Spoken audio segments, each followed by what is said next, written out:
Well, when we left off tomorrow, where we left off yesterday, this is not going to go well for me today. Can we just start this over again? All right, when we left off the other day, yesterday, I think we were about to talk about the mixture control, right? Automatic mixture control. Well, there is no automatic mixture control in this, so let me tell you how the automatic mixture control works on this. There isn't one. There, at the end. So the manual mixture control, there and over here. But before I jump into that, I think a lot of you are confused about what a manual mixture control does and how it works. So maybe we could go to, let's see, this one. All right, so not automatic mixture control, but just mixture controls in general. Now we're really studying two different types of carburetors. We have the Stromberg carburetor, which is the first one you did, and the Marvell Shebler, also called Facet, also called Precision Aeromotive. Forget what else they are, but all these names. I'm just going to call it Marvell Shebler. So we're talking about two different carburetors, all right? So if I'm talking about the Marvell Shebler, which is the first carburetor you worked on, it does have a manual mixture control.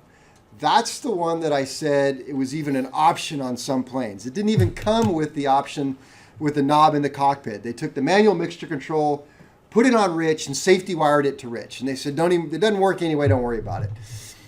And it went on, well, I flew a Cessna 140. It had that kind of carburetor, your Cubs, your Aronkas, things that most people never fly above 1,000 feet anyway, it seems like. And so that's the way it was. And if you were flying around and you went up high enough and you had enough RPM and you pulled back on the mixture and it had it, it absolutely does work. It works as a manual mixture at higher RPM settings. You land the aircraft and you're idling and you pull back on this mixture control, nothing happens. Wait all day, nothing happens. And I'll show you why nothing happens in a little bit. So the way you had to turn off, or do have to turn off, any carbureted, any engine that has a Stromberg carburetor is with the key. You turn it off. And when you turn off the key, what does the RPM do? Spikes. It goes up a little bit and comes down. Well, let me ask you this question. You're sitting in your car. Who's got a TAC in their car? You turn off your car, what does the TAC do? Drop. Why does it drop? There's no ignition. There's no ignition. So could it go up a little bit and then die? No. You just killed the spark. So the engine only has one choice. It dead. That fast. Done. No more power. Dead. Gone. So I'm in my airplane with my Stromberg and I turn off the key. What's it going to do? Dead. Done. Kaput. Not going to work anymore. So there is no rise or nothing at all. It just dies because you killed the ignition system. The question is then, what are you looking for on the Stromberg when you are a mechanic and you install one and you have to adjust the mixture? Idle mixture setting. The idle mixture setting, the little idle mixture screw. What is it you're looking for? How do you know it's right? Peak. And 50 degree. Okay, so I've talked about turning in the idle mixture screw, and then you can turn it out real slow, and you should be able to watch the RPM climb, climb, climb. And it's going to get to a spot, and as you keep turning it out, it's going to go back the other way. What happened? You went past Ridge of Peak. It what? Went past Ridge of Peak. Okay, it went all the way to peak, then it went a little bit past Ridge of Peak. Well, that's something we can do on a ground power unit here, but it's not something I've ever done on an actual flying airplane. Why? Any guesses? You have a propeller right there by your head. I'm not sticking my head in that dang propeller arc, all right? It's just not practical. And you could do it. You really could, as long as you had somebody in the cockpit and they were monitoring and you could talk to them and they could see the RPM and all that. So out in the field, the way it's actually done is we screw the needle all the way in, back it out 1.5 turns, get in the airplane, start it up, go to an idle, and evaluate how it runs. If it's running rough and not very nice, then I'm going to adjust it. Which way am I going to adjust it? I don't know. Try it half a turn in, see how that works. Or a quarter turn in. Try a quarter turn back the other way. I've never had a problem where it didn't run just fine. It works just fine. Yeah, they're pretty forgiving carburetors, so I'm done. Next annual, the customer comes in, or later a customer comes in, says, how do you like your carburetor? I like it, but you know what? The one thing I notice is I tend to foul out plugs if I idle for a long time. So what they're telling me, like an airport like this one, where you may keep your airplane on the south end and you get a taxi all the way to the north end, which is 2 miles. By the time they get there, the spark plugs are fouled out. They're going to do a run-up and do a mag check, and they get dead spark plugs. So if he's fouling out spark plugs, what am I going to do? Lean it. Probably just lean it out a little bit, see how that works out. Just a little bit, maybe a quarter turn. Check that. Right? That's a Stromberg. So there is none of this, pull the idle, it mix out, and watch it go up and down. You turn the key off and it dies, just like every other thing in the world where you turn off the ignition, it just dies. All right. But now we can go to the Marvell Shebler. And Marvell Shebler has a completely different style of manual mixture control. It's actually a valve, a positive shut-off valve. It's not using air pressures. It's using a positive shut-off valve. So when I pull out the mixture control and I pull it all the way out, it has a specific name at that point when I pulled it all the way out. What is that called? Idle cutoff. They could have just called it cutoff because it'll work. It'll cut off that carburetor no matter what RPM. You can run it wide open and pull that back. It'll cut off right now. In fact, we should do that just to prove it. See? Well, we did it earlier. Okay, so it'll cut off right now. So that's an advantage for us as a mechanic. So now I'm working with the Marvell Shebler. Out of the box, I bolt it onto the engine, and as a mechanic, I need to set up the idle mix. And as a mechanic, I check the idle mix every annual. Every time I get into a customer's airplane, I want to see how it acts. I'm going to shut it off that way, so I might as well just look. So I get in the aircraft, and if I want to know how the idle mixes, I'm going to pull it back to idle. So the aircraft's idling, right? Because this won't work at higher RPMs. At idle, I will take the mixture control, pull it all the way out. What happens when I go all the way out? I kill it. But because I'm using the fuel now, there's a reservoir of fuel that's still left surrounding the nozzle. And so if it's running on the rich side of, well, let's do this. So if I kind of made a graph here, and this is RPM, let's see RPM. And this would be a higher RPM, this is a lower RPM, and this can be lean, and this can be rich. Everybody follow me on this one? All right, so if my engine is running where it's supposed to be, right over here, this is the peak, right? So peak is why is it at peak RPM right here? If I was running it right here, or what kind of fuel mixture is peak? 12 to 1-ish. Okay, 12 to 1-ish, or what would we call it? Not stoichiometric. Definitely not, because that's a chemically pure mixture. And that doesn't really happen in airplanes. But we call something when it's the most RPM. What do we call that? Peak power. So this is my best power is right here, right at this spot. So I'm not touching my throttle, okay? But I pull back on the mixture, and it's going to die. But before it was running right here. But before it dies, it's going to go higher in RPM, and then it's going to fall off. Actually, it kind of comes higher in RPM and goes like that because it dies so quickly. But if I were to play, if I was running it and I'm playing with the little manual mixture control, I'm just going to confuse everybody. All right, so I get in the airplane, I idle it, I pull back on the idle cutoff. If it's right here, it's going to rise a little bit in RPM and then die. Everybody follow me on this one? Okay, what if it's right here? What if my mixture was adjusted to right here and I pull the mixture out? It stays there probably for a second and drops. Exactly. Stays here for a second and just dies. Well, how come the RPM didn't go up? It's already on the outside of lean. All right. I'm running it way over here. Now what's going to happen? Big rise. Big rise. So I'm running it right here. It's going to, as the fuel drains out, the RPM is going to go way up. Why? because I'm running it all from super rich. Say super rich for me. Super rich. There you go. Super rich.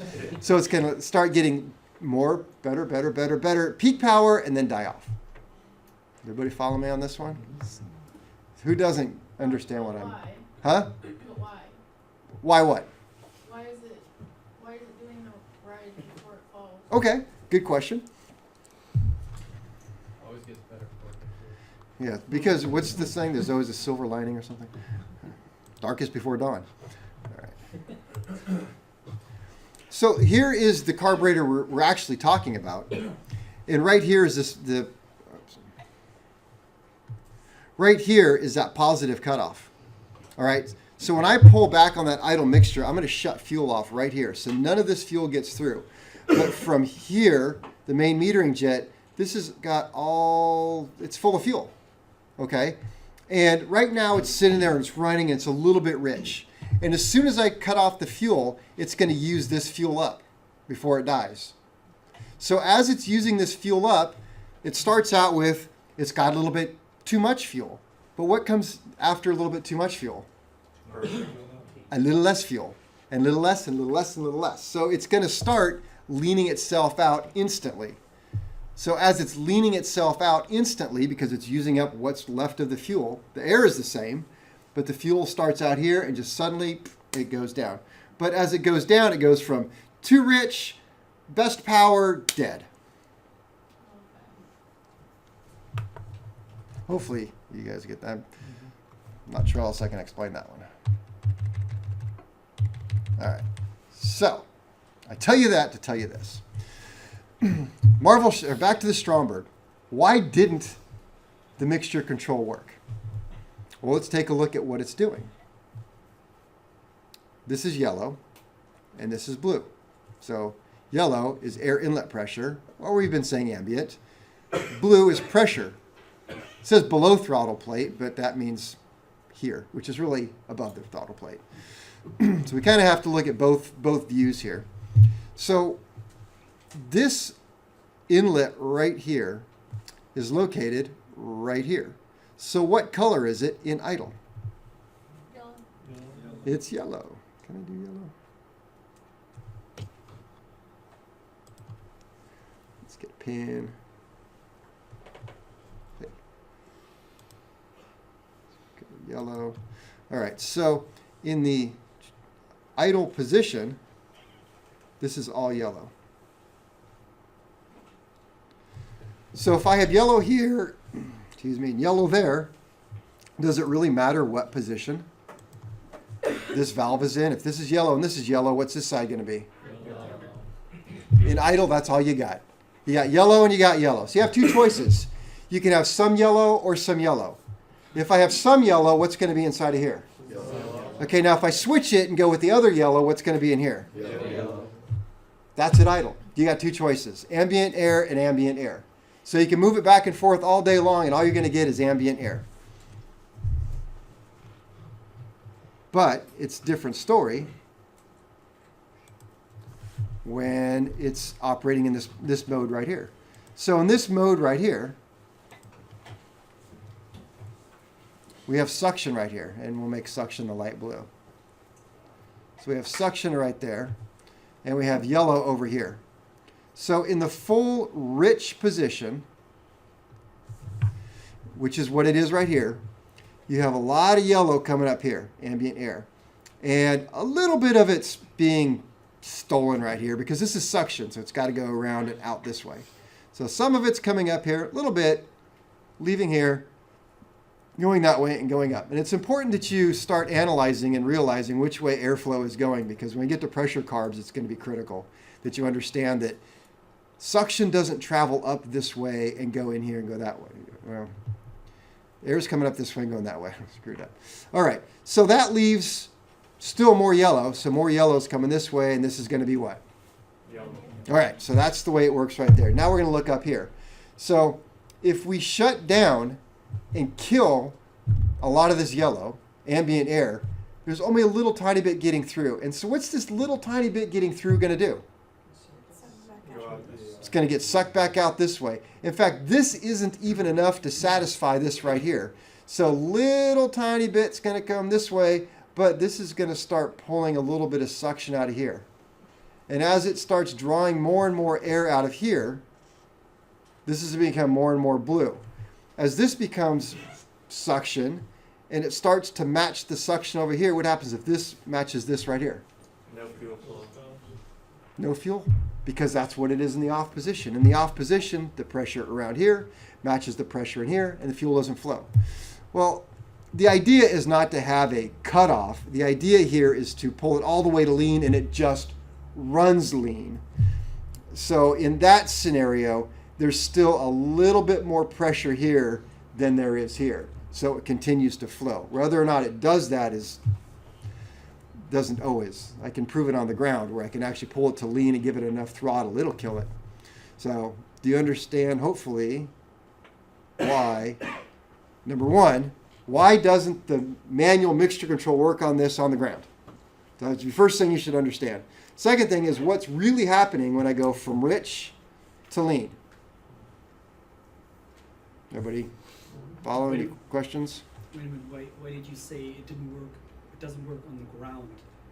It works on the ground. Works on the ground. Doesn't work in idle, sorry. Okay. Thank you. Doesn't work in idle. So, works in the ground. Just fine. Does not work in idle. Yeah.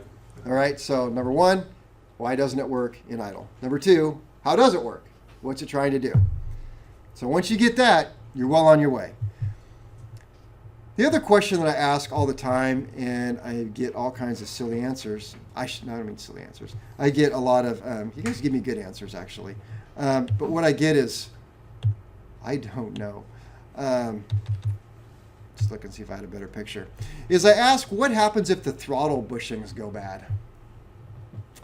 So this isn't the best picture to see throttle bushings, but what I'm saying is right around where the throttle shaft goes through the throttle body, they wear out.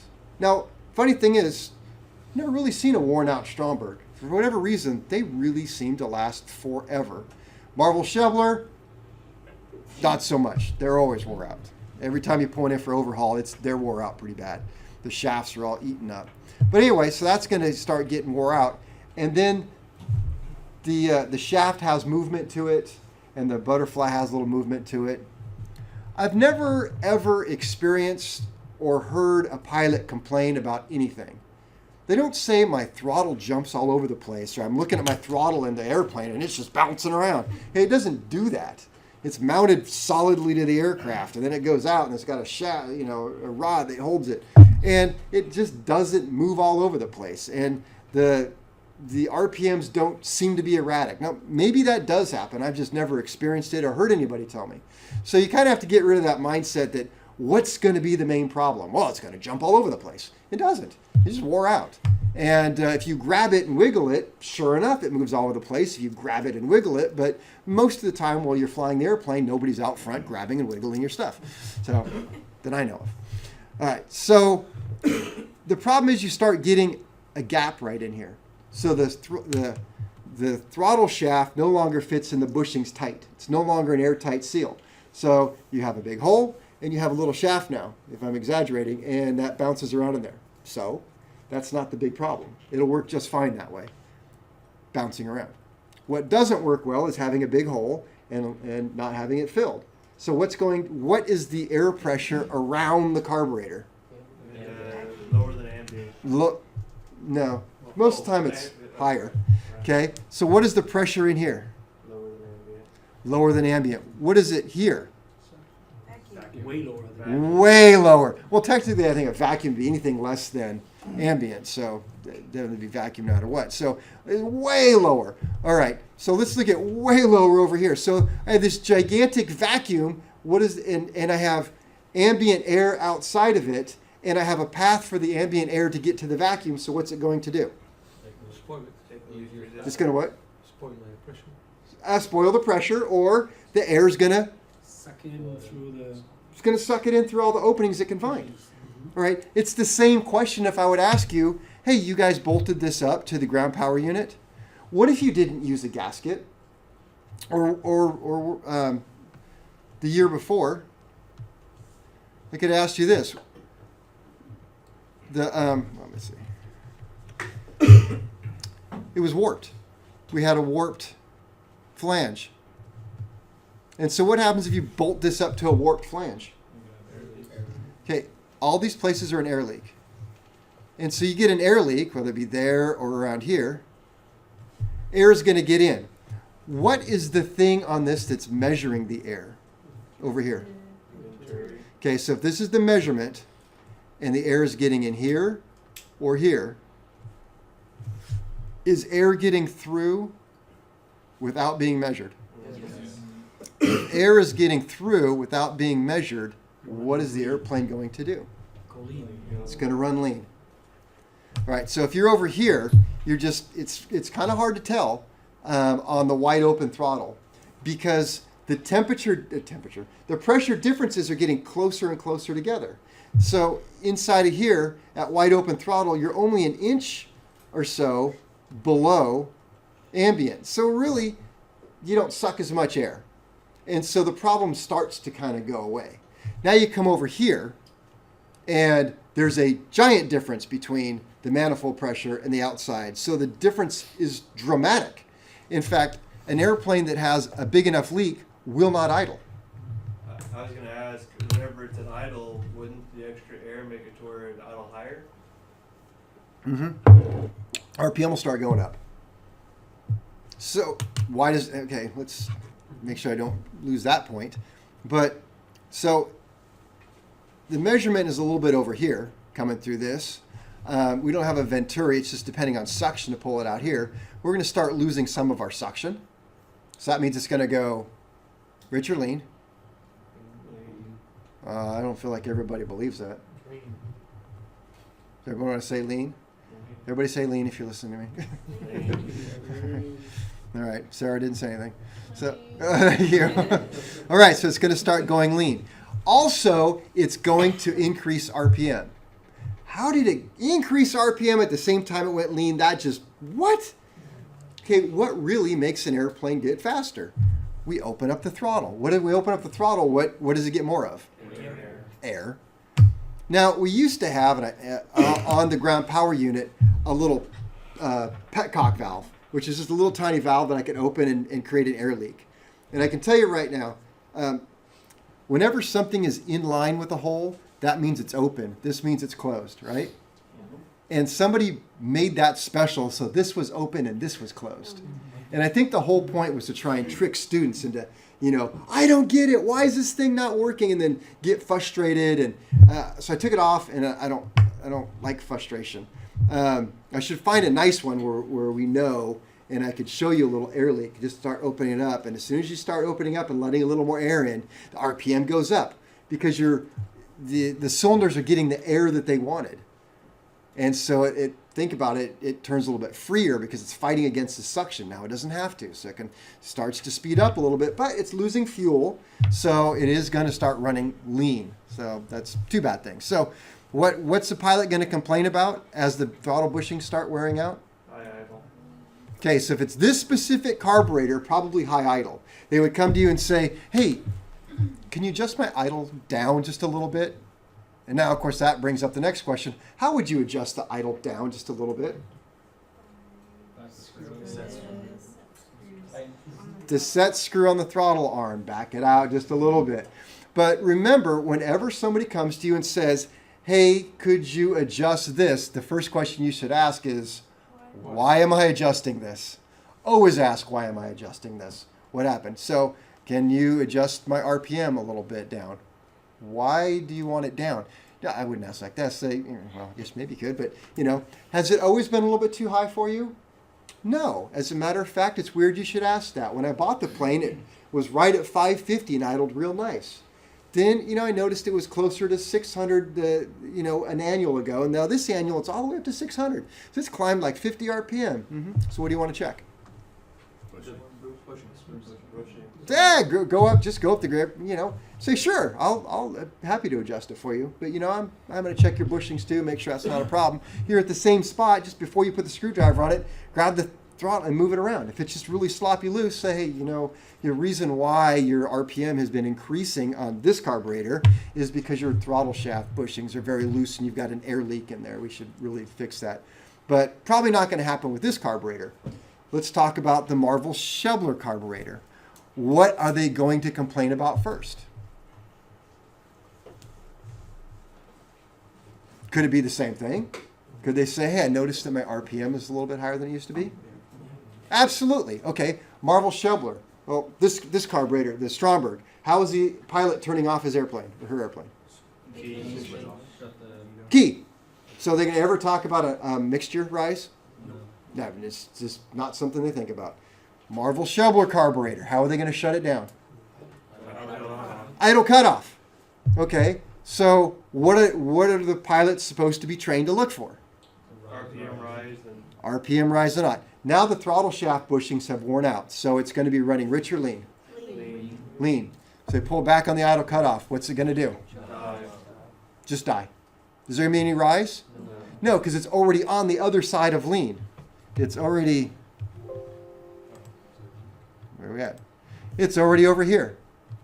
It's in this area right here. So if it's already right here, and you pull back on the auto mix, boom, it just dies. There's no rise. Just dead. So what are they going to ask you to do? Can you increase my cutoff RPM? Or adjust your Or the idle mixture? mixture. Well, you got the idea. They're going to say, I don't want to get that little rise anymore. Or yeah, I was reading in my magazine that day, so I should have that. I don't have that anymore. Did you ever? I did. I went away. Do I need new batteries? I need a new power band. You do. We have titanium ones in stock. So they're going to say, hey, I don't have this rise anymore. So they need you to do. They're going to ask you to do what? Adjust the mixture. Adjust the mixture, but to do what? I need you to richen it up a little bit. And if you don't know any better, what are you going to do? I'm just going to richen it up a little bit. Exactly. But what is probably the problem? Bushings probably. Could be bushings are all wore out. So, it pays to check. So if you can understand these things, then you're starting on the carburetor, understand the carburetor. Because when you're really out there working in the field, really, are you really going to think about the idle air bleed? It's kind of like, unless something's really crazy going on with the aircraft, you're going to do those two things: idle speed, idle mix, idle speed, then idle mix. And you're going to do those over and over, and you have to figure out why you're doing it. I hope that helped. This is just the Stromberg from the side. What is this right here? Well, it says right there. Well, there's the main air bleed, and I think we've already done all of this. What type of system does this carburetor have for acceleration? It says accelerator rail right there. So if this is closed, this is really what this is. This is actually a better representation of what this looks like at idle, if you ask me. This is not a wide open because this is full of fuel. What should this be full of right here? Air. That's totally full of air. So this is getting ready to be used as an acceleration well. And just another representation of the mixture control, but instead of they done messed us up. This should be yellow and this should be blue, right? So, all right, same old thing. Kevin, on the idle mixer screw, does that spring just hold enough tension on it for it not to adjust itself? It's with exactly vibration? what it is. It's just, yeah, you said it. It is possible that it could vibrate its way out a little bit. It really could. It really could vibrate out. And if it does, you're not going to have any idle. But the good news is it'll probably still run at full power. But yes, the spring is just there to give it some tension. All right, Marvell Shebler carburetor. All right. Ooh, look at that. You know what kind of... So that is a really good example of the new style throttle arm. Not the locking. That's the locking, the serrated or sawtooth. Who brought me that? Was that you, Ivan? Thank you. Ivan said, nah, call it sawtooth. That's a good job. Reason why I call it serrated is because it looks exact. I'll tell you the story. Remember the guy I told you? So the same instructor with the dash thing. So, yeah, he made me look up the word serrated because he was talking about a serrated magneto coupler. And no, convoluted. That's what it was, convoluted. I'm not going to call those convolutions, but I could. I had to look up the word convoluted. You know what a convoluted magneto coupler is? No, I don't. So anyway, I learned. It looks a lot like that. All right, so What is this screw right here? Idle RPM. adjustment. That's the idle speed adjustment. All right, so when you're looking at those airworthiness directives, there is an airworthiness directive about the old style throttle arm. I'm going to ask you a bunch of questions. Interestingly enough, it doesn't tell you that you can put this one on. That just comes out of the manual. Manual tells you to put this style on. All right.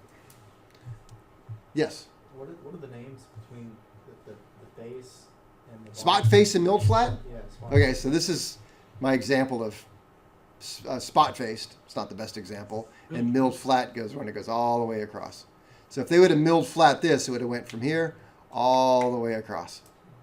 So that's just, So spot face does not mean it only goes once down, it does to me. but it wouldn't work because if you Pretend. don't- It's the best example I got in front of me. Just work with me. They said this is kind of like a spot face. They kind of just brought one tool down and hit it right here and said, all right, that's, you got that. I mean, just by looking at the radius, it's like, no. It was a square tool. Okay. They make them that way. All right. So I just want to go through the slides here. So again, Marvell Shubler series. The needle and seat, they're upside down in this one. And so, and otherwise it works the same. It's just instead of a fulcrum with the seat being, the needle being this way, it's up here at the top. So instead of the fuel coming from the bottom end, the fuel comes from the top. But you still have a fuel screen. And we should still check the fuel screen how often? About every 100 hours, every annual. All right, what do we have here? So we're talking about the idle circuit now. So in the idle circuit, very much like the other carburetor, the Stromberg, it's going to come from the fuel bowl, and it's going to come through, what is this right here? This is part of the mixture assembly, all right, which works at idle and it works at full RPM and it works everything in between. So this is our positive shutoff. This is actually called a mixturing, the idle, no, not the idle, the metering sleeve, and then you have a rod. Now this little rod here, it's actually made of a flexible thing. It's actually what speedometer cable or tack cable is made out of. And it's very flexible. Why? Because it's very difficult to manufacture something that would be solid and make it into that little hole because of machining errors and stuff. It doesn't do that. So it's a little flexible. So what happens if I'm putting the top half and the bottom half together and I have this little shaft right here that is supposed to fit inside of the sleeve, but I miss and it falls down here? What symptoms will I have? You will always switch, regardless where you put your mixture. When will I first discover this? When you want to do your idle. That's right. So you as the mechanic, you've rebuilt the carburetor, you've taken it apart, you've put it back together, you bolt it on the airplane, you're going to adjust what two things?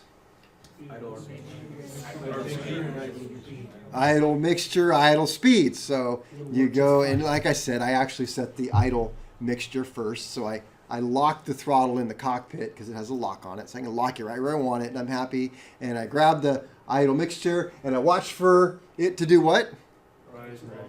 Rise about 25 RPM fall. And what's it going to do? It's going to idle for the rest of my life until the thing runs out of fuel because this did nothing at all down here. There is no cutoff. It's missing. It's gone. So it just stays there.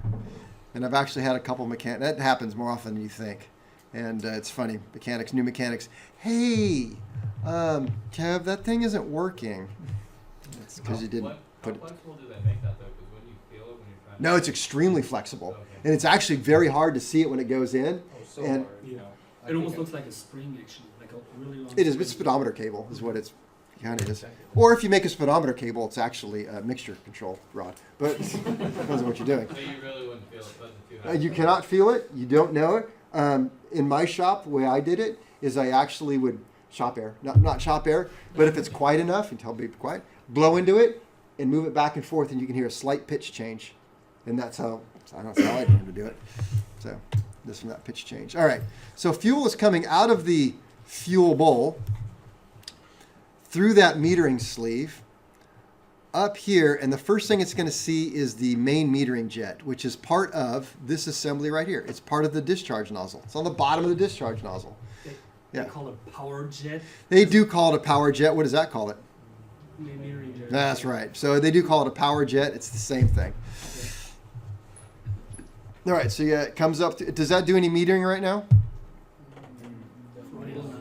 No, pretty much no. All right, then it's going to go to the idle metering tube, where it's going to have the idle jet on it. Up a drilled passage, and this one has 3 discharge nozzles.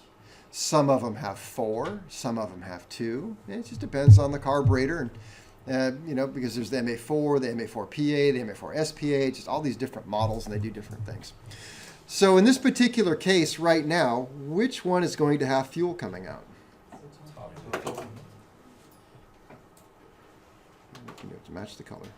All right, so right now, because of the low pressure, I'm going to be getting fuel out of this one, and only that one, because these two are below the throttle plate. Now, as the throttle plate starts to open, and it gets down to here, then I'm going to get a little bit more out of it, and then as it opens a little bit more, I'm going to get a little bit more out of it. And the reason why is because as it opens and more air gets through, you need to add more fuel or it goes lean. Okay. Yeah, some people are with me. And I'm not writing very many notes tonight. I hope that's all right. Well, let's talk about what's happening right here, right now. Keep it consistent. What's up here? Vacuum, low pressure, very low pressure, because we're at extreme idle. What is down here? Ambient. All right. Now, if I have ambient here, and I have suction here, which way does this ambient air want to go? To the suction. Well, what about right here? It will. Do you think it's possible that this air might want to go like that? Well, I sure do. Without a check valve, it's what it's going to do. So what do these two down here become right now? They're just air bleeds right now. And as the throttle opens up a little bit more, and the top two are activated,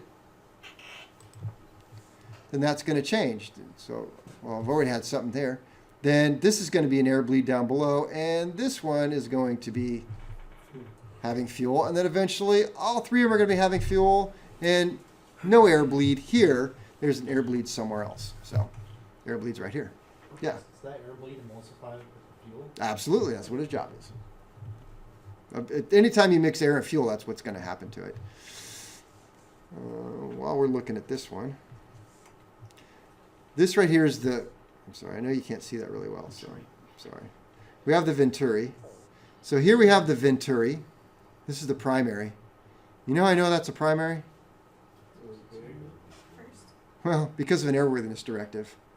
There was a real problem with this carburetor, and that they made this secondary and this primary in 2 different pieces. And some people have asked, how do you know? I can show you looking at it. I just know where to look for clips and stuff. But this primary was coming loose, and when it came loose, which way does it go? You'd be surprised. It does not fall down. It goes into the engine. And then then the airplane doesn't want to run so well after that. I think it runs just well enough to let this go in and get sucked up and destroyed. And then it's like, oh, now it's going to die. But the airworthiness directive says the primary Venturi becomes loose. So thus it's the primary Venturi. Behind the secondary Venturi then is an entire passage. It goes all the way around. I can see a little bit here and a little bit here. And behind there is what kind of air? Ambient air. So it's going to get some ambient air up in here, and it goes into this tube right here. And when you look at the parting flange on your carburetor, you'll see that it's drilled, and that's where the air comes in and mixes with this tube right here. And that's where from here on up it's mixed with air. All right. Yeah, that's how that works. Then when we go off idle, which happens about what RPM? About 1,000. It's going to transition slowly and slowly back to the main discharge. So same thing, through the mixture control valve, through the what? Main metering jet or jet. Power jet. It's showing us we have some emulsified fuel here. That is coming from a tube that they're not showing very well. Well, that's the one we saw. Aren't they using the That one. idle Yep. tube? So there we go. So right through here, down there, Uh-huh. and that's just how that works. You know, it's almost one piece there. So I think we know that one. All right. We're doing fine. This is the bigger carburetor, the MA4-5 with this jet up here. And I don't make you sad. That used to be a project to set this jet. There's two ways to set this needle. And what this needle is when you go to wide open throttle, this right here is going to contact this needle, which is going to move the needle, and it changes the air pressure inside of here. This is all hollow, all the way up. And it changes the air pressure. If I change the air pressure here, what happens? It's going to change the mixture. Well, let me ask you this then. When I go to wide open throttle and I move this pin, I don't even have to, am I going to add pressure, decrease pressure? Well, think it through. What do I want the carburetor to do when I go to full throttle? Want it to run rich. So in order for it to run rich, should this pressure be increased or decreased? Increased. So I believe we're bleeding off air this whole time, and then this stops it and gets his pressure to be a little bit higher. But anyway, there's two ways to set this. One is the most convoluted, complicated thing I think I've seen in aviation. And it takes a formula and multiple measurements and this monkey motion where you go back and forth, and it's bizarro. Or there's this tool, and you take out this cap and you put the tool in, and it'll tell you, take the tool, turn it all the way in, back it out X number of turns, and you're done. So honestly, it's how it used to be the project. You guys had to set it up with dial calipers and all this craziness, and I had the tool, and I just knew that if I turned it in X number of turns, or that if I hit the bottom, you did it right. And so I'm like, no, we're not doing that anymore. Okay, so back to this. This is the accelerator pump, and they all pretty much work the same. So as we go up to an idle or close the throttle, it's going to pull the plunger up. As it pulls the plunger up, we got to get fuel from somewhere. So let's look. It's going to come out of here, and here's check valves. So the little balls will be allowed to be pulled up. It's going to fill this up full of fuel. And then when I quickly accelerate, it's going to push down. These little balls will block that passageway, and it's going to come up here and push this little pin up. That's my other check valve. Come through here and spray. And then when I pull back on the plunger, I don't want air to come this way, right? So that's going to block the air from coming, and it's going to suck fuel up this way. Everybody follow me on that? All right. It's just really simple stuff. Kevin, Yeah. that was for sudden change in RPM. Rapid throttle opening. This is the same carburetor as I just showed you a minute ago. I can tell because it's got the economizer needle. MA4, that's -5.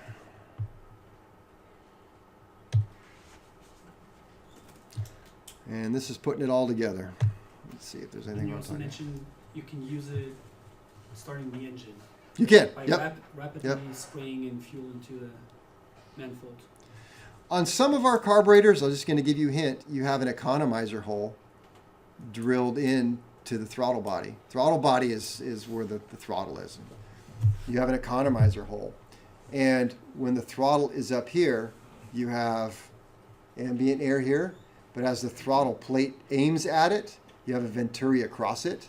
And if you have a venturi across that hole, it's going to make a negative pressure. And negative pressure on here is going to make a negative pressure on here, which is going to draw some of this air out and do what to the carburetor? Lean it out. So I'm going to tell you about that. That's the economizer hole. That's the 4 or 5. All right.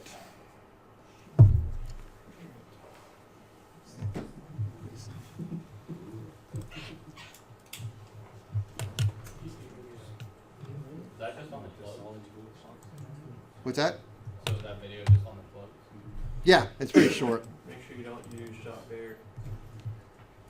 If I can just figure out how to make it work. Those are really strong and sturdy. Everybody cool for this? 4 minutes. If you knew a way to make flying your plane safer and more reliable, wouldn't you do it? Now there is a 21st century solution that addresses problems for carburetor floats. Early carburetors had solid cork floats. Solid cork wouldn't leak, but it would absorb fuel and then became too heavy to work right. Hollow brass floats followed around the time of World War I. Their eggshell thin half pontoons were soldered together. Then the pontoons were soldered to brass frames. They wouldn't absorb fuel, but the soldered seams were not always dependable and often leaked.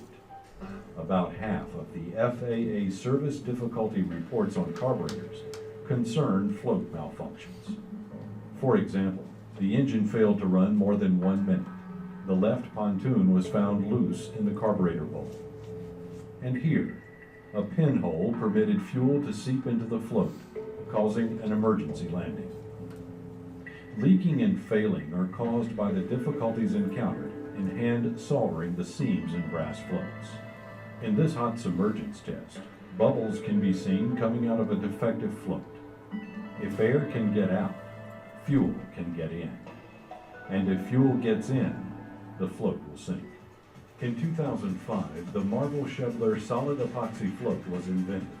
It won't leak, the epoxy won't absorb fuel, and there are no soldered joints, so it won't fall apart. Major engine manufacturers, Lycoming and Continental, quickly specified the solid float for use in all Marvell Chevler MSA and HA type aviation carburetors. A hole in an epoxy float makes no difference. Here's one being drilled, then floated. Even this float with multiple holes floats reliably. Here's a hollow float with a hole through it, which readily sinks. Epoxy floats are strong, reliable, and tough. As you can see, the brass float does not fare well. Here's an epoxy float coming out of a minus 50-degree cold chamber. It's so cold that if you hit it, you'd expect it to shatter. Here, a brass float and an epoxy float were heated in an oven. The brass float fell apart, while the epoxy float remains intact. In harsh environment tests, epoxy floats were immersed in carburetor stripper for days without damage, even though some had been cut open to expose their interiors. Many thousands of solid epoxy floats have gone into service in overhauled and new production OEM carburetors. None have leaked, fallen apart, or absorbed fuel. These advantages effectively render hollow brass floats obsolete for aviation use. No matter who makes hollow floats, or even what they're made of, the problem is that hollow floats are, well, they're hollow, and hollow things can sink, whether or not they are PMA approved. Marvell Chevler solid epoxy floats can't leak and won't sink. And soldered joints that don't exist can't fail. Marvell Chevler is the original equipment carburetor manufacturer that has supplied genuine OEM carburetors for over 70 years to Teledyne Continental Motors, Lycoming engines, Franklin engines, engine components, Superior engines, Cessna aircraft, and Robinson helicopters. Taking chances is never a good idea when lives are on the line. Choose the 21st century solution, the solid epoxy carburetor float by Marvell Chevler.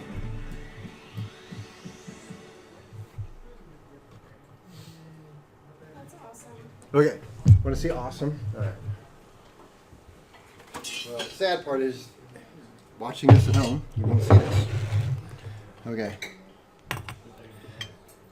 So, according to the video, this is the old style, right? So we had the old style. Then for a while they made these. What do these look like? Like black epoxy. Black epoxy floats like they're just talking about, but they're not blue. But they didn't like these. So they went to these white plastic floats. Don't get too dirty. Dirt is not the problem. There's something in there. Yellow pea stains? So somebody actually brought their carburetor to me and wanted me to help them change out the floats, and I said I would happy to do it if I can keep this one. That is full of fuel. So How do you get it out? I don't want it out. I told. So they bought new ones. Guess what they bought? Did it absorb? Huh? Did it absorb through the plastic? No, it didn't. There's a small hole somewhere, so it filled it up. I don't know if it's the seam up here or what, but it's full of fuel and it's sunk on him. And his engine quit. I don't remember the whole story, but it was not a happy day for him. What else do I So have? it got flooded? Oh yeah, it flooded. Why Here's didn't those. they keep the solid epoxy floats? I don't know, but have you seen a theme with this stuff that I talk about? How they figure something out, and then then some engineer decides that's not a good thing to do. And I'm not aware of any. Well, there's no airworthiness directives on these, or even I don't remember any service difficulty reports. But I think what happened is, and I'm not totally positive, based upon the time frame that these were in play, and then they went out as the new fuel formulas, and car gas were eating them up. So they got rid of them for safety reasons and went to these. No, these. Then they went to these. So they started with this, started with the brass, went to the brown black epoxy, went to the white plastic, back to the brass, back to these that are blue. And who wants to crush this under their car? Everybody had to work. What? Everybody had to work. Everybody had to work? Yeah, it's job security. And I thought Change I thought one of these was actually full of fuel, but it got better. So, all right. So what we're going to do is turn this off.